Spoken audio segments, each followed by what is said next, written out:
Today, we are going to discuss artificial intelligence in education. Let's get into it.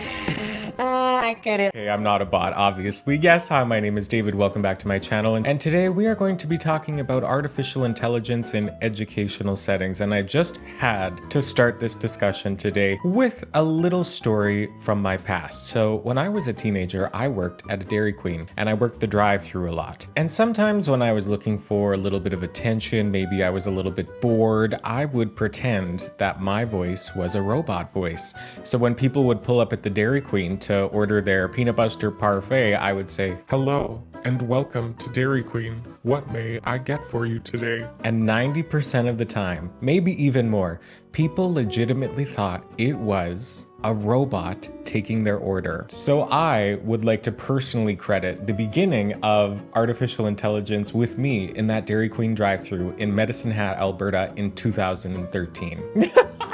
It's so stupid. AI couldn't have written that story. It had to come from genuine human experience. And AI simply can't do that, unless, of course, they are studying human experience. But more on that later. Today we are going to be discussing artificial intelligence in education, and I have broken our conversation up into 4 different chapters. Chapter 1, we're gonna get caught up. Where is artificial intelligence in schools right now? What does it look like? Who's using what? And in chapter 2, we're going to be discussing the dehumanization of education through artificial intelligence, but we're really going to be focusing on how human connection is influenced by artificial intelligence in the classroom. Chapter 3, we're going to get into the ethics of it all. We're going to talk about some ethical concerns, and we're going to discuss some biases in AI algorithms. And in chapter 4, we're going to talk about some environmental concerns, of which there are several. So with all that lined up in front of us, we're going to get started. Let's get into it. Chapter 1, let's get caught up. What does AI in classrooms currently look like? So at the beginning of my research endeavor, I thought, why not ask the woman of the hour, ChatGPT, for this very question? What does AI look like in classrooms currently? So I typed in that exact sentence and I got the following response. AI in classrooms today often takes the form of adaptive learning platforms, automated grading systems, and virtual teaching assistants. These tools are designed to enhance efficiency and provide personalized instruction, yet they primarily cater to extrinsic motivators such as task completion and performance metrics rather than addressing intrinsic psychological needs. Now, the B-roll that you just saw on screen was also in fact made by AI. I needed to include that because it looks a mess. ChatGPT told us that there are adaptive learning platforms, automated grading systems, virtual teaching assistants, but it doesn't cater to the psychological needs of each student, which I thought was very interesting for it to mention on its own. So then I used my genuine intelligence to look a little bit further. We're going to get inside the mind of the robot here, and we're going to figure out what teachers are actually using in their classrooms as of now. So let's begin with an article written by the University of San Diego Online, which states, AI makes learning more interactive and engaging through gamified content and adaptive learning platforms. Programs like Kahoot and Minecraft Education Edition use AI to create interactive quizzes and simulations that respond to student input, keeping learners motivated and involved.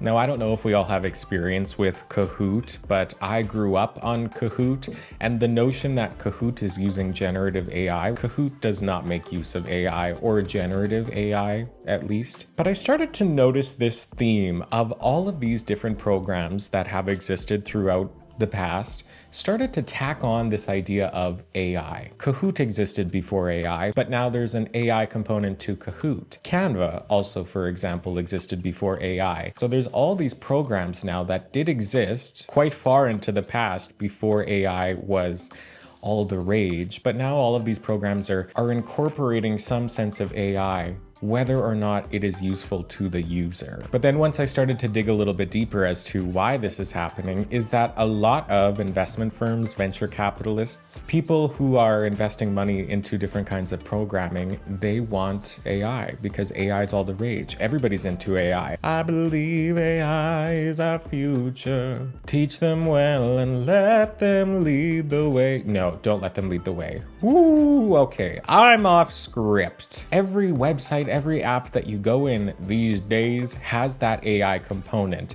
and it's not necessarily something that is useful or more useful than its non-AI counterparts, but it's just there. It has this sense of ubiquity in everything that we do, not only in educative contexts, but also in our everyday life. Now, the University of San Diego Online mentioned Classcraft, and they go on to say that AI tools help teachers manage classroom behavior and engagement. Classroom management done by AI. For example, Classcraft uses AI to gamify classroom management, tracking student behavior and rewarding positive actions, which helps maintain a productive and motivated classroom environment. So I'd like to share with you the short video published by the Classcraft YouTube channel, and let's see if their use of generative AI is something that is useful, or rather makes it distinct from other platforms who do very similar things, like, in my experience, Class Dojo. Here's the reality.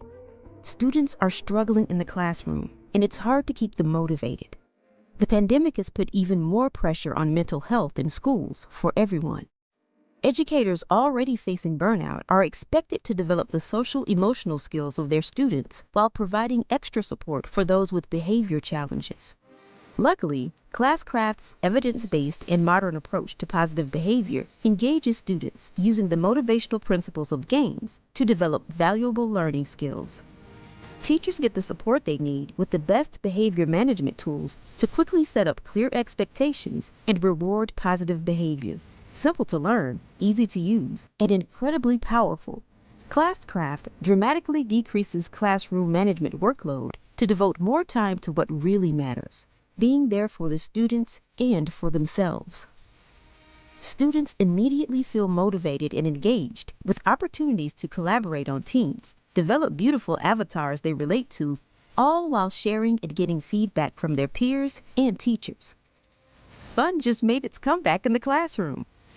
With access to early intervention data, teachers can track and manage how each student is progressing in their classrooms, while administrators can see how students are really doing school-wide and identify those who need the most support. Classcraft plays well with the services you already use, like Clever, ClassLink, Canvas, and Google Classroom, all easy to set up and usable in any context, even remote. Created by a teacher for teachers, Classcraft's human-centered technology empowers educators to build community, decrease referrals, and motivate students no matter where they are. See how we use the motivational principles of games to inspire students to socially and academically grow. Follow us on Facebook and Instagram for tips and best practices in motivating students and implementing effective behavior intervention. For a look inside the Classcraft experience, check out our YouTube or Vimeo channels. Okay, so that was Classcraft. Something that a lot of the districts that I've worked with have used Class Dojo, which is seemingly very similar to this. It does have this gamification of behavior. I just need to be really clear here and say first that I hate this. I was going to say in my opinion, but it also is backed up by a lot of the data that we've looked at here in the past. I don't want to spend too much time tearing this apart, but there's a few key moments in this video that I want to take a look at with a little bit more of a critical eye versus the video just playing. So the first stat that they put up on the screen is 68% of teachers state that low student engagement is the most widespread challenge. We do not have any sources linked in the description. My little sources roll here on the bottom left-hand corner, and you can also find the list cited in my video descriptions of all of my video essays. Because if you're sharing information like that from an earnest sense, it is your duty as somebody who is creating content to share that research with the people who are watching your videos. So if we think about this critically for more than a moment, what are they trying to convey with this stat in this moment? Because this very well may be true for some set of people in the United States or Canada. It doesn't really matter. Student engagement is a challenge. It really is. Because we live in a society where our individualism is being crushed by numerous things. But the next stat that I want to look at here says 85% drop in referrals at East Paulding Middle School. Are those referrals for a psychologist? Is that a referral for speech pathology? What is that a referral for? We don't know. And when we are given stats and data that we don't know, I think naturally a lot of us just assign meaning that is most meaningful to us because that's what's there and available for our brains to connect it to. It's how the brain works. We want to scaffold things together. But what we glean from island data points like this is almost never what the data point is truly representing. So just looking at this still here of the class dashboard, this looks like a video game, and this looks quite familiar to me in terms of Class Dojo. You as the teacher would go into this app and you would give somebody, it's like TikTok or a video game, right? You're going to give them a rose, you're going to give them diamonds for good behavior, you're going to reward the good behavior, and then they get different modifications. They can design their avatar, they progress through the levels, and it does make a game out of behavior, and that can work. That's also an incredible amount of work for that educator to go through there. At what point in the day are you going to pull your phone or have your computer out where you're going to engage in this gamification of behavior? I think that this could be used in an effective way. As a teacher, you can build things into your day, 10 minutes of solo reading time. You could be going through this and assigning little diamonds to your students, because I think the problem is at some point you are going to leave this classroom, you are going to leave the school district that does these things for you, you are going to graduate out of high school, and life is not a game like this. My argument is that we need less time on screens, we need more human connection, because I don't think that this app is going to increase human connection in the way that they are seemingly asserting in this video. This last one is the one I want to focus on here. 80% less work time spent on behavior at Broadview Middle School. The delineation between regular time and work time with the use of the word work in there, less work time spent on behavior. But what does time spent on behavior look like? How do you quantify that? How are you recording that? Are you including your outliers? Because I've had students with very high needs that this would not work for at all. And if we are excluding them from this situation, then your data is going to be skewed. But the interesting thing here is, have we seen anything in this video that has to do with AI? No, we haven't. We've seen these programs. We know these programs. They exist. I have very basic and rudimentary skills at coding. I could make something like this, albeit not as sophisticated, but I could, if I wanted to put my mind to it, I could make something like this myself for my own classroom if I was interested in doing so. I would not do so because I am more interested in developing the social skills through actual, true, and authentic human connection in my classroom. What I'm trying to illuminate here before we move away from this example is that I do think we need to be thinking more critically about where AI can actually serve us in real ways, because I do think there are ways of which AI can help us in education contexts. But in situations like this, I do believe we've just slapped on that AI label so it looks more interesting to teachers, because AI is all the rage. There's a lot of commodification of educational materials for teachers, because teachers are the ones who are selecting these systems. And if a system looks boring, it's less likely to be chosen. How do you make something look less boring? Well, align it with everything else that's going on in the world. And right now that is AI. I'm gonna leave it there. I don't want to come off like a little negative Nancy, but to close out this chapter here, I want to take a look at one other video that was published by CBS News, and it's all about AI in the classroom. Now, this one is a little bit more recent. It was published in 2024, and the title of this video reads, "AI education tools are helping students learn, grow, and gain confidence." And the description reads, over 10,000 middle school students and educators in Newark public schools are incorporating a new AI tool developed by the educational nonprofit Khan Academy in their classrooms. It's a 3-minute video. We'll take a look at this together here and then we'll talk about it.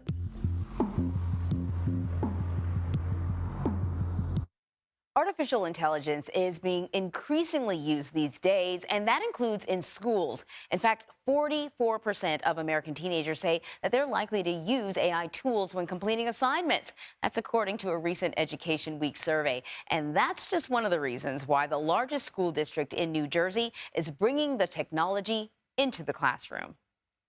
You're going to take out your Chromebooks, open it to Conmigo, and this is the problem that we are solving today.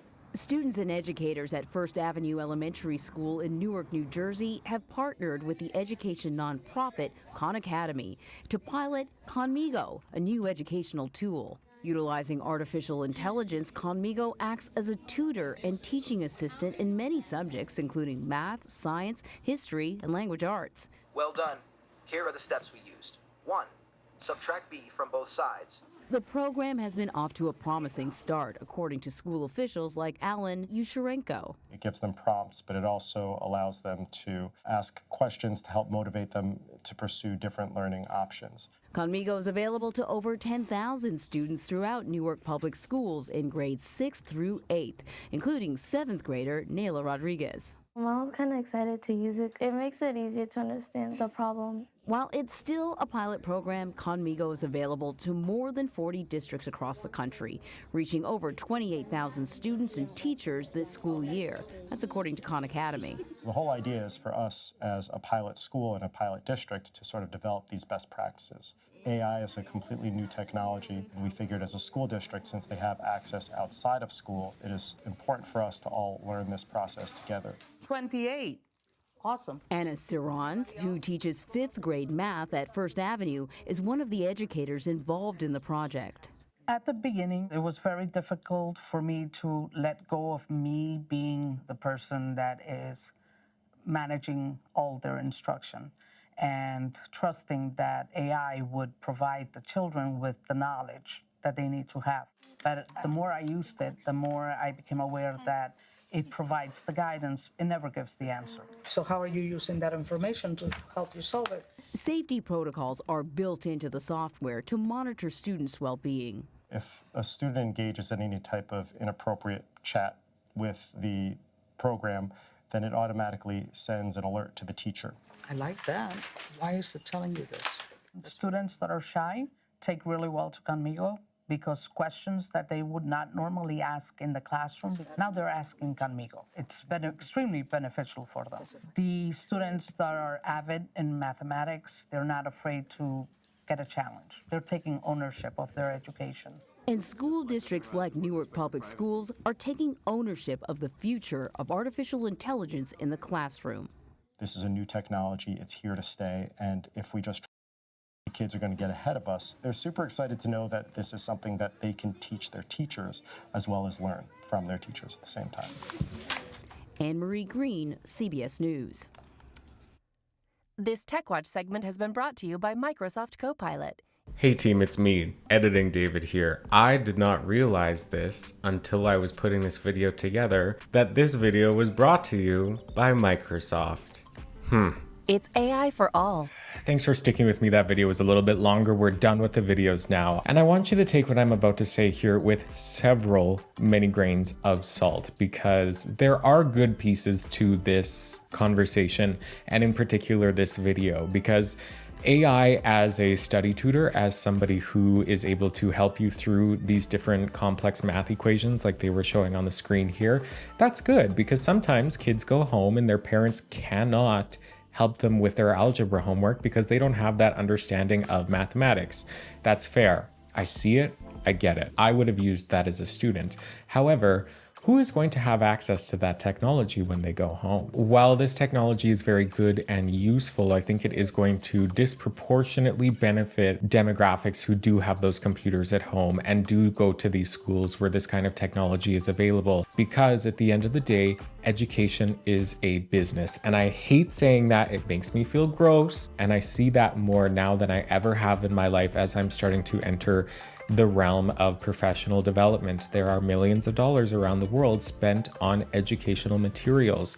And with the hype around AI, with the funding and investments in AI who are pushing things like this, it seems to me that they're hitting on all the counter arguments before they even come up. That moment where they talked about security. So like the other video, there can be good pieces to this, but I need us to slow down and think more than just a few seconds with this passing information. Because the crux of my argument here is when this teacher here is talking about the shy kids being able to ask questions. That frustrated me a lot because I was that shy kid. I was painfully shy, and I really would have taken to these AI models instead of talking to my teachers, and it would have made me face more isolation and feelings of loneliness. So again, I'm biased, and you listening to me right now, you need to be thinking critically about what I am saying as well. You should not be watching a video by anybody on anything that you don't click the pause button and go,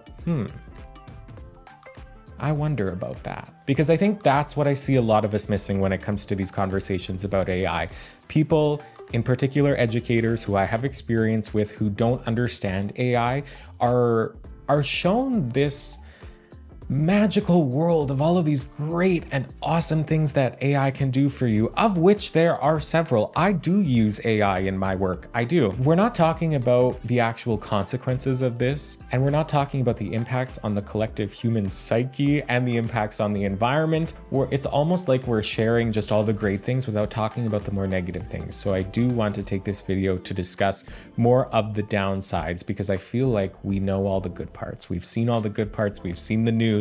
We see that little chat AI robot on every single website that we enter that inevitably is never going to be able to answer our question. I didn't think I would feel so passionately about this topic, but now that I'm sitting here filming, I really am. It's just such an interesting conversation. Okay, let's get into the dehumanization of education. How does AI affect human connection? Teachers provide emotional support, mentorship, and validation, which are all essential for students' well-being and sense of belonging. Classrooms are spaces where students learn to navigate their identities, often through interactions with peers and teachers. Automated grading, tutoring, and administrative tasks reduce direct teacher-student interactions, undermining opportunities to build trust and rapport. Now, in the beginning, when I asked ChatGPT, her statement mentioned that AI fails in addressing intrinsic psychological needs like autonomy, competence, and relatedness. And for example, during the COVID-19 pandemic, platforms like Google Classroom and Zoom became very important to remote learning, offering convenience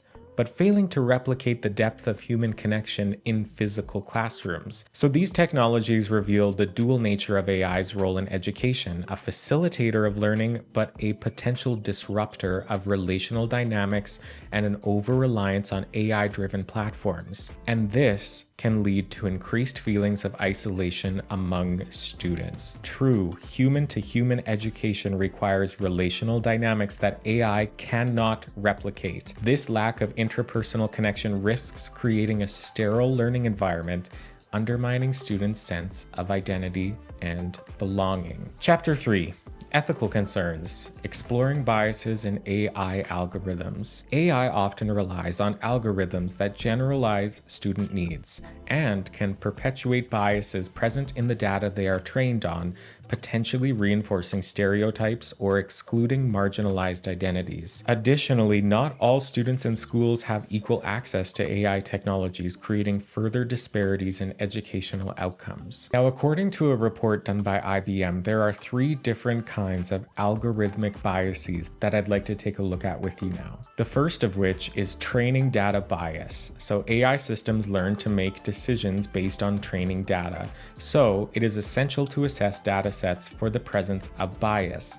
One method is to review data sampling for over or underrepresented groups with the training data. For example, training data for a facial recognition algorithm that overrepresents white people may create errors when attempting facial recognition for people of color. Similarly, security data that includes information gathered in geographic areas that are predominantly Black could create racial bias in AI tools used by police. Because AI algorithms can only be as smart as their human trainers. So AI algorithms assumedly are going to create a world of which they have representation of. So it stands to reason that it will, and from this data already has, perpetuated a lot of the different racial, socioeconomic, and gender norms and biases that we see out in our world right now. It's like dreaming. AI can't come up with anything on its own. It has to have that representation from a human teacher. We can't dream of anything that we haven't seen, heard, or experienced before.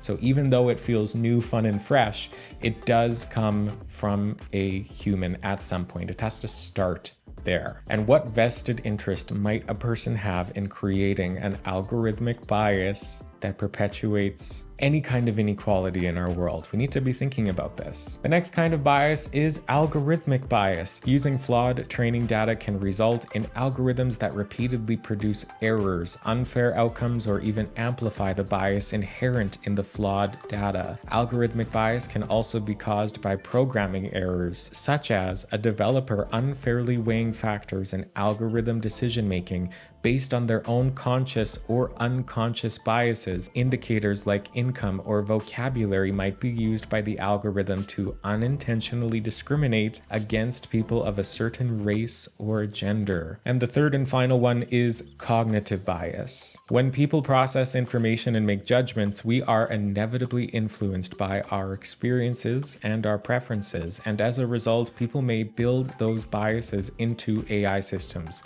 through the selection of data or how the data is weighed.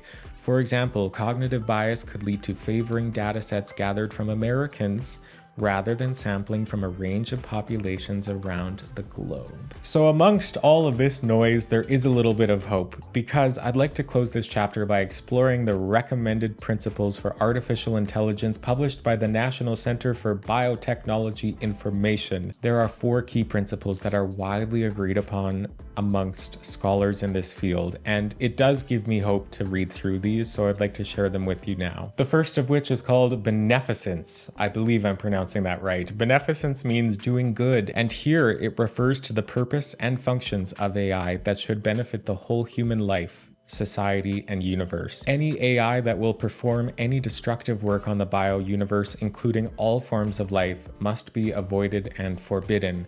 The AI scientists must understand that the reason for developing this technology has no other purpose but to benefit human society as a whole, not for any individual personal gain. It should be altruistic, not egocentric in nature. The second is value upholding. This refers to AI's congruence with social values. In other words, universal values that govern the order of the natural world that must be observed. AI cannot elevate to the height above social and moral norms and must be bias-free. The scientific and technological developments must be for the enhancement of human well-being. That is the chief value AI must hold dearly as it progresses further. The third is lucidity. AI must be transparent without hiding any secret agenda. It has to be easily comprehensible, detectable, incorruptible, and perceivable. AI technology should be made available for public auditing, testing, and review, and subject to accountability standards. In high-stakes testing settings like diagnosing cancer from a radiologic image,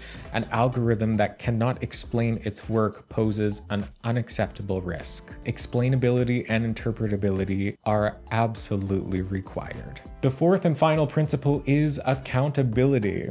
AI designers and developers must bear in mind that they carry a heavy responsibility on their shoulders of the outcome and impact of AI on a whole human society and universe. They must be accountable for whatever they manufacture and create. In a world where we are all facing traumatic experiences at an increasingly alarming level, trauma-informed education requires nuanced understandings and adaptabilities that AI lacks. By prioritizing efficiency over individuality, AI risks perpetuating a one-size-fits-all approach to education, thereby stifling creativity and diversity in the classroom.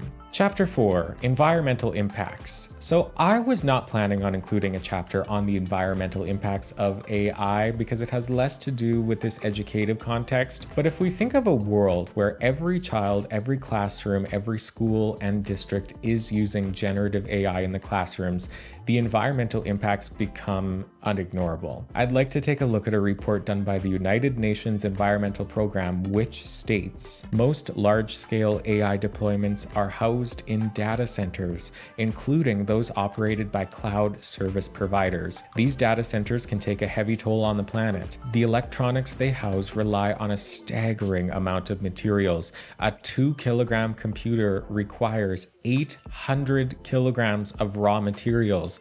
As well, the microchips that power AI need rare earth elements which are often mined in environmentally destructive ways. And the destruction is not just environmental, although that is important. I would argue that the destruction of the human people who are mining those rare earth materials for not a fair wage is of more concern than the environment, in my opinion. Because yes, the environment matters, but the people in that environment matter more. This is why I might have come off a little bit frustrated in this video, because yes, there are so many great things to AI, and it is this first day of the rest of the world kind of mentality, because there are exciting pieces to this. But when we actually go in and uncover the environmental impacts, the impacts on human beings around our world, and how the exploitation of people is allowed to continue through the infantilization of generative AI in educational contexts like this, it becomes very frustrating. But I'm going to go back to my script. The second problem is that data centers produce electronic waste, which often contains hazardous substances like mercury and lead. Third, data centers use water during construction and once operational to cool electrical components. Globally, AI-related infrastructure may soon consume 6 times more water than Denmark, a country of 6 million according to one estimate. That is a problem when a quarter of humanity already lacks access to clean drinking water and sanitation. So the indigenous community of Sturgeon Lake Cree Nation has issued a cease and desist letter towards the Alberta government.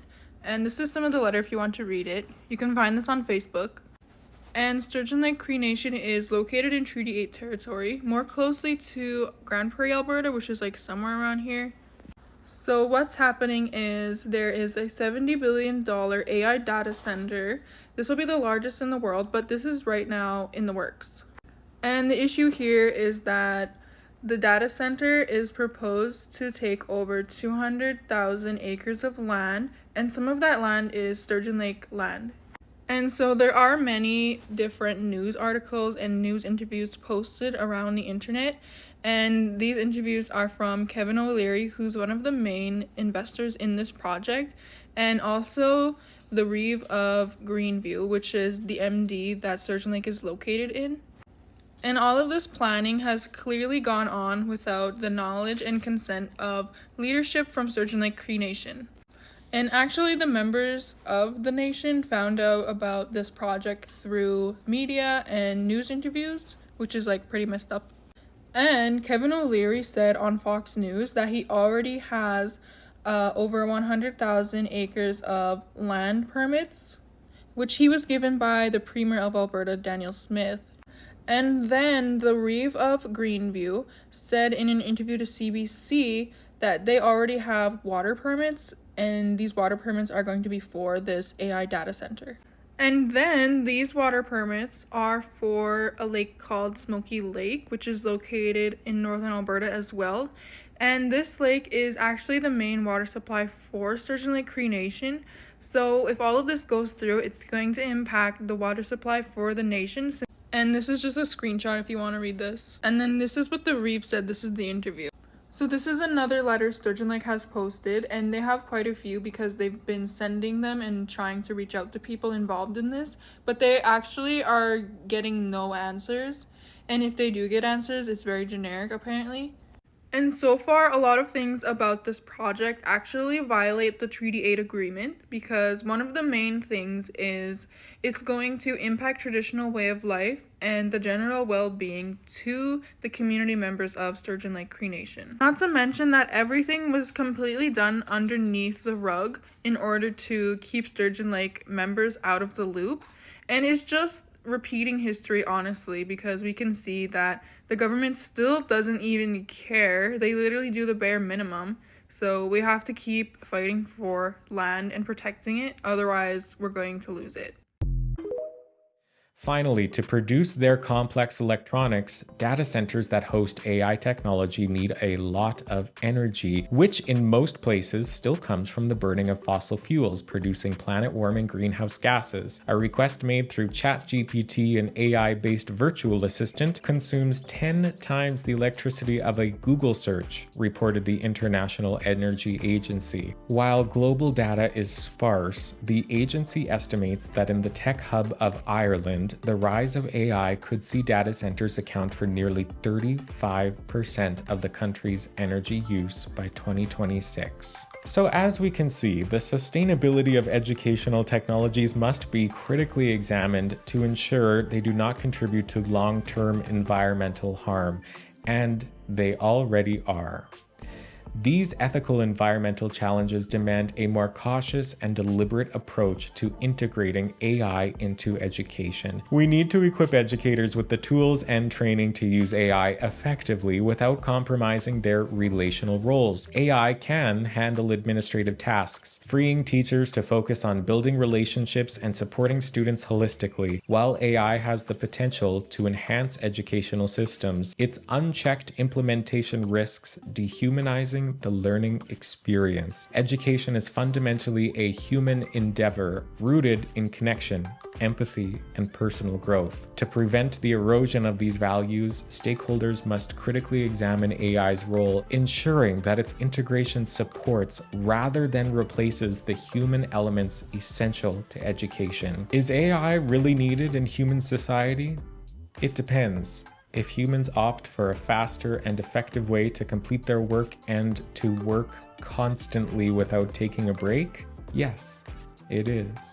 Thanks for watching. Like I said, my references are down below if you would like to take a look at any of those there. And if you enjoyed this video, check out my other educational video essays here in this playlist. Thanks for watching, and I'll see you next time.